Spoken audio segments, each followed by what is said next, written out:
आज तो फटाफट ब्याह कराना पड़ेगा शंकर जी का। चलो, कभी कभी जल्दी हो जाता है, कभी कभी 3 दिन हो जाता है।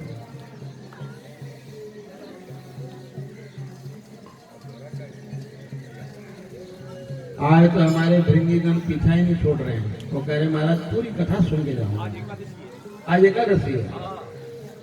एकादशी नहीं, केवल एकादशी से नहीं आए हैं, आज शिव विवाह, इसलिए पहले से पता है। कल बड़ी प्यारी कथा प्रारंभ की थी।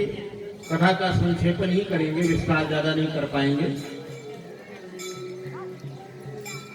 हिमालय और मैना ने भगवान विष्णु के कहने पर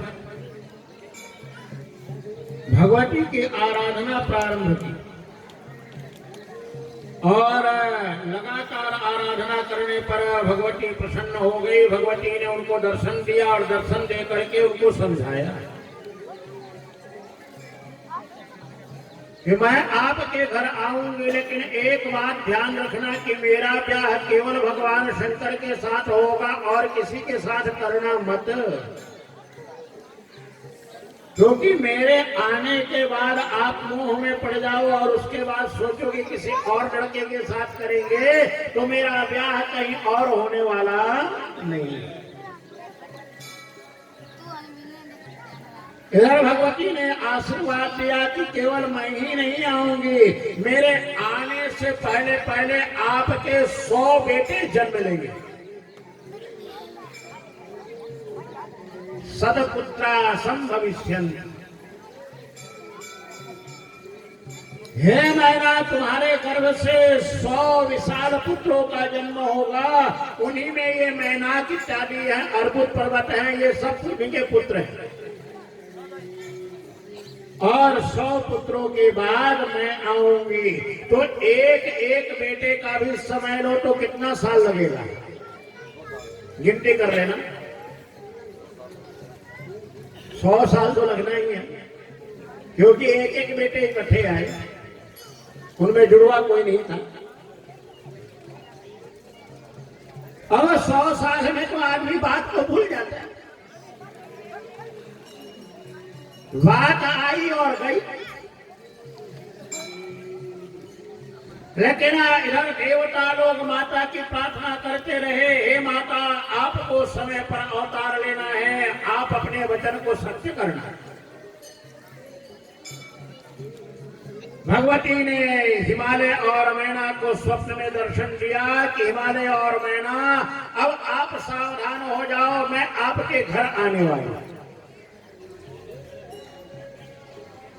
और ऐसा दर्शन देते ही पहले हिमालय के मन के अंदर, चित्त के अंदर भगवती ने प्रवेश किया और फिर हिमालय के तेज को माध्यम बना करके भगवती ने मैना के गर्भ में प्रवेश किया, क्योंकि ये तो प्रारंभिका जगदम्बिका। अब महाराज धीरे धीरे मैना का तो सौंदर्य ही चमकने लगा। बड़े बड़े देवी देवता गुप्त रूप से आए, मैना को देखे, प्रणाम करें और चले गए। इस तरीके से 9 मास परिपूर्ण हो गए और 9 मास परिपूर्ण हो जाने के बाद बड़ा सुंदर काल, बड़ा सुंदर ऋतु, बड़ा सुंदर वातावरण महाराज। और उसी समय भगवती ने हिमालय के यहाँ उस दिव्य रूप से पहले दर्शन दिया और दर्शन दे करके अपनी शपथ बतलाई। और शपथ बतलाने के बाद भगवती ने कहा, अब मैं तुम्हारे यहाँ आने वाली हूँ। हिमालय और मैना ने हाथ जोड़ करके कहा, भगवती इस रूप से आएंगी तो आपको हमारी बेटी कौन मानेगा? आप तो सारे जगत की अम्मा लगती है, जगदम्बा आया। बेटी तो बेटी की तरह होती है, क्योंकि वह सारी लीला आप कैसे करेंगी? भगवती ने कहा, मैं अपनी माया शक्ति के द्वारा सारे ऐश्वर्य को संक्षेपण करके, संहार करके और प्राकृत शिशु के रूप में अवतीर्ण होने लगी हूँ। अब जैसे ही 9वां महीना पूर्ण हुआ, भगवती ने आशीर्वाद दिया। भगवती ने अपने उस अष्टभुजा रूप को संभाला और संभाल करके एक छोटी सी नवजात कन्या जो जैसे उत्पन्न होती है उस रूप में उत्पन्न होकर के और कहां कहां कहां करने लगी। सारे हिमालय के नगर में आनंद छा गया, मंगल गान, नृत्य, गीत, सारे नगर को सजाया गया। अरे 100 बेटों के बाद कन्या हुई है हिमालय के। इस घर के अंदर लड़के ही लड़के रहते हैं महाराज। जब राखी का दिन आता है ना तो अपनी कलाई को लेके घूमते हैं। इसलिए कहीं उधार की बहन बनानी पड़ती है, कहीं धर्म की बहन बनानी पड़ती है, किसी और से बनवाना पड़ता है। ये तो जिनको लड़कियां भगवान देता है वो लड़कियों का महत्व नहीं समझते हैं। हम कई बार अपनी कथा के अंदर कहते हैं कि यदि बेटी ना होती तो ये सृष्टि ना होती। बेटी ही महाराज सृष्टि की मूलाधार है, क्योंकि ब्रह्मा जी भी मानस पुत्र बना बना करके थक गए थे। उनकी सृष्टि का विस्तार नहीं हो रहा था। जब ब्रह्मा जी ने अपने को 2 विभाग में किया, शतरूपा जी को प्रकट किया, तभी ये सृष्टि का विस्तार हो पाया। इसलिए बेटियों के उत्पन्न होने पर भी, आने पर भी आप माताओं से प्रार्थना है कि वैसा ही नृत्य गीत और खुशी मनाएं जैसा लड़कों के पैदा होने पर करती है। हमारी बात सच्ची हो तो ताली बजाना। अरे असलियत तो यह है कि लड़का जवान होने के बाद, बहू आने के बाद आपको भूल जाएगा, वह कहीं और चला जाएगा। हमारा अनुभव तो ये कहता है कि लड़कियों का ब्याह हो जाने के बाद भी माँ बाप की लड़कों से ज्यादा महाराज रक्षा करती हैं, सम्मान करती हैं, देखरेख करती हैं और बार बार पूछती हैं। कुछ भी हो जाए तो लड़की भाग करके आ जाती है। हाँ सही है। और लड़के तो महाराज कितनी भी ममता कर लो, कितनी भी कह लो कि मेरी वंशवेल है, मेरी इसी से वंशवेल चलेगी, लेकिन महाराज जैसे ही ब्याह होता है ना, और ब्याह के बाद वह पहले आती है और पहली रात के अंदर ही ऐसे कान में मंत्र बोलती है कि वो मंत्र बोलने के बाद बेटा बेचारा पराया हो जाता है। लोग तो कहते हैं कन्यादान लेकर के आए हैं, हम लोगों को कहते हैं कन्यादान नहीं हुआ, वरदान हो गया। तुम सोचते हो कि मैं दूसरी की लड़की की लेके आया, मैं बहू लेकर के आया। जिस दिन आपके मन में होगा कि मैं बहू नहीं बेटी लेकर के आया हूं, उस दिन आप बेटी की तरह कन्या से व्यवहार करोगे। ये बात सही है कि नहीं? आप लोगों को इसलिए सुना रहा हूं कि आप लोग ही पराया भेद करते हैं। अरे कहीं बेटी देते हो और कहीं से बेटी लाते हो। तो यदि बेटी के पक्ष में जमाई ठीक ना हो, सास ठीक ना हो, तो दुनिया भर की सुबह से शाम तक निंदा पुराण करते हो और कभी ये नहीं देखते हो कि मेरा जीवन कैसा है, मैंने जिस बिटिया को लाया है उसके साथ में क्या व्यवहार कर रहा है। इसलिए सृष्टि के अंदर घर के मामले में सबसे ज्यादा उदार और सावधान आप लोगों को रहना है। आप यदि बेटी और बेटे में फर्क करोगे तो कभी भी बराबरी का दर्जा नहीं होगा। भगवान देख रहा है, भगवान जानता है कि इधर से तुम घोटाला कर रही हो। क्या घोटाला करती है माताएं पता है? आप लोग तो बहुत अच्छे हैं, मैं कहीं और की बात बता रहा हूं।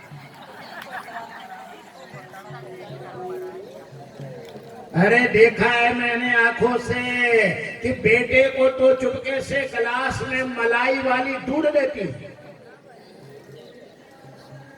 और बिटिया को महाराज जो बगल उसी टेबल पे उसी घर में बैठी हुई है उसको छाछ पकड़ा देती है। ये बेटा ही तारेगा लगता है। ये दो हमारी आंखें हैं महाराज, एक लड़का है और एक लड़की है। ये आंख प्यारी है कि ये आंख प्यारी है? हाँ? दोनों प्यारी है ना? तो यदि बात सच्ची हो तो आज के बाद कभी भी भेदभाव नहीं करोगे ना। ऐसे हमारे घनश्याम जी 25 साल से समझा रहे हैं, बोले महाराज जितना समझा ले में हम तो इतने समझदार हैं कि यहाँ की कथा यही झाड़ करके और घर चले जाते हैं।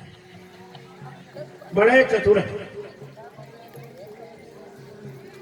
हिमालय ने महाराज ऐसा उत्सव मनाया, ऐसा उत्सव मनाया। अरे कहीं कहीं तो ये प्रथा है, पता नहीं हरियाणा में या कहा, मुझे बता रहे थे कि महाराज यदि बेटी पैदा हो जाए ना तो औरतें गाली देती हैं, और गाली भी कैसी? बेटी का। अरे किसको गाली दे रही हो तुम? खुद बेटी हो किसी न किसी, तुम किसी की पत्नी हो, किसी की माँ हो, किसी की बहन हो, और खुद गाली दे रहे। बेटे पैदा होंगे तो महाराज 3 मंजिला छत पर जाकर के और जोर जोर से थाली बजाएंगे, टन टन टन टन टन टन टन टन करके। इस सारी दुनिया में पता चले कि लड़का पैदा हुआ है, और लड़की पैदा होने पर गुमसुम हो जाती है। मैंने अपने आंखों से देखा है महाराज, जब तीसरी लड़की बनिया के घर में पैदा हुई ना तो वहां मातम छा गया। हमने कहा भाई ऐसा क्यों? बोले महाराज आपको पता नहीं, हम लोगों के यहाँ दहेज की बड़ी प्रथा है, लेन देन बहुत करना पड़ता है। अब आप ये समझ के चलो कि 20 लाख का खर्चा हमारे सिर पर आ गया। ये कितनी गंदी प्रथा का हम लोगों ने निर्वहन किया है, पालन किया है। हर घर से ये दहेज की प्रथा खत्म होनी चाहिए।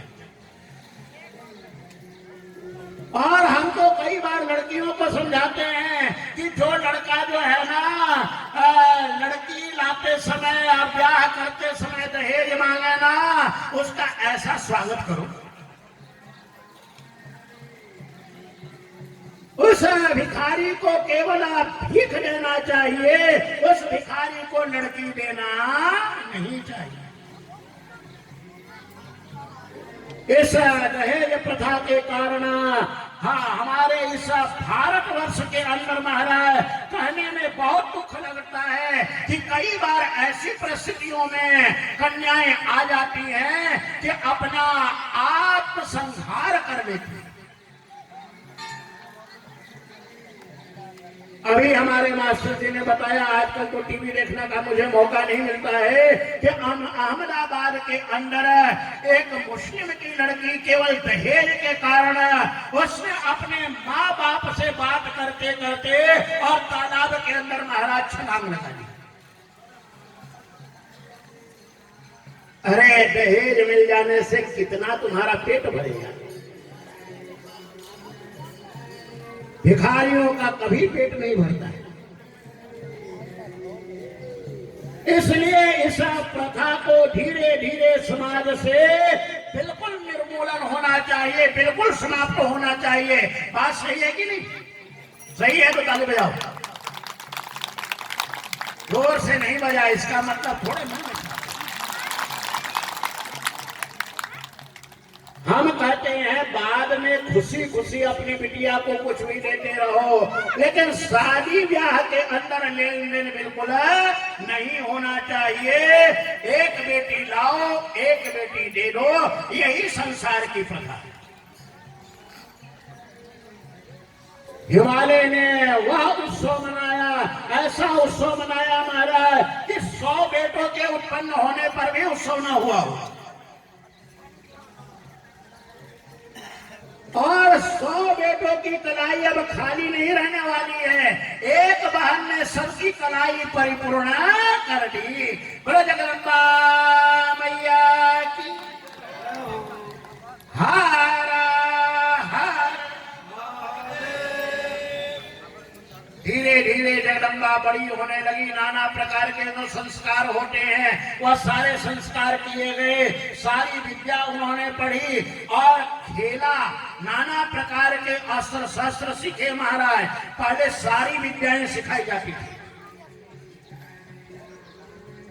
कृत्रिमई कंदुकई शिव पुराण में आया। जब हमारे देश में लड़कियां फुटबॉल खेलने लगी, क्रिकेट खेलने लगी, तो शुरू शुरू में कई लोगों ने जो है ना व्यंग मारा था। उनको ये पता ही नहीं कि भगवती पार्वती जिनका नामकरण काली किया गया। काली क्यों किया गया महाराज? क्योंकि जब उत्पन्न हुई थी तो उनका रंग बिल्कुल काला था,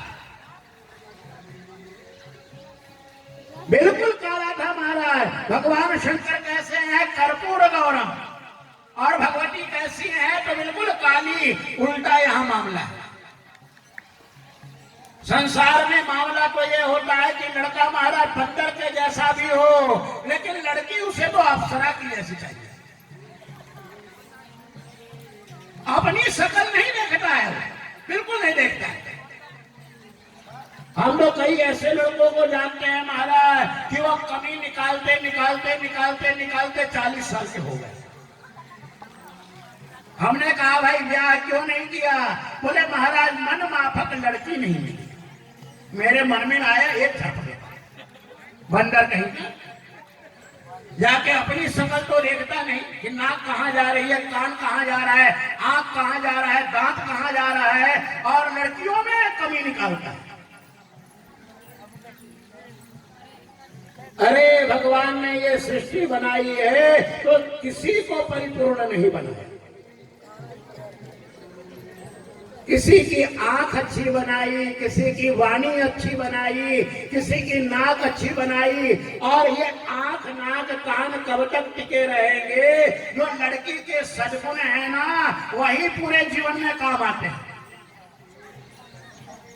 ये चेहरा तो महाराज कितना भी सुंदर हो, सोने जैसा चेहरा हो, वह भी एक दिन महाराज गल करके खत्म हो जाता है और एक दिन अग्नि में जल जाएगा। इसलिए यह कमी ठीक नहीं है। अब हिमालय के घर बड़ा आनंद आया। इधर देवता लोग गुप्त स्वरूप से आकर के भगवती के दर्शन करने लगे और इधर भगवती अपने सहेलियों के साथ हर प्रकार की क्रीड़ा करती थी। यहाँ तक कि ये कपड़े के फुटबॉल बना करके फुटबॉल खेलती थी। ये शिव पुराण में लिखा हुआ है। सुगा सारिका जैसे बच्चों को दिए जाते हैं नाना प्रकार के खिलौने, और उम्र के हिसाब से खिलौने होते हैं। आजकल तो बच्चों का खिलौना तो गया सो गया, सब चाइना का माल आ गया है। और चाइना के खिलौने से कभी अपने बच्चे को मत खेलने देना, क्योंकि आपको सावधान मैं कर रहा हूं। ये जो खिलौने आते हैं ये बड़े ही गलत प्लास्टिक के हैं और इनके अंदर एक जहर भरा हुआ है। जो बच्चा इससे खेलेगा, अपने मुंह में लेगा, उसको चूसेगा, उसके शरीर के अंदर भी नाना प्रकार के कीटाणु और जहर आ जाते हैं। इसलिए सावधान रहना। जो हमारे पुराने खिलौने थे वही अपने बच्चों के हाथ में देना। वो शंकर भगवान हारा। अब एक दिन पधारे हिमालय के यहाँ नारद जी, और नारद जी पधारे तो देखो आज तो जरा समय कम है, लेकिन कैसे पधारते हैं नारद जी? श्रीमन नारायण नारायण नारायण श्रीमन नारायण नारायण।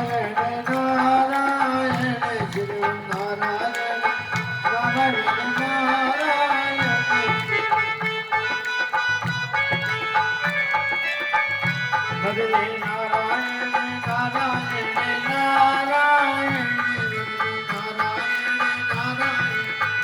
नारायण नारायण नारायण नारायण करते हुए नारद जी आगे नारद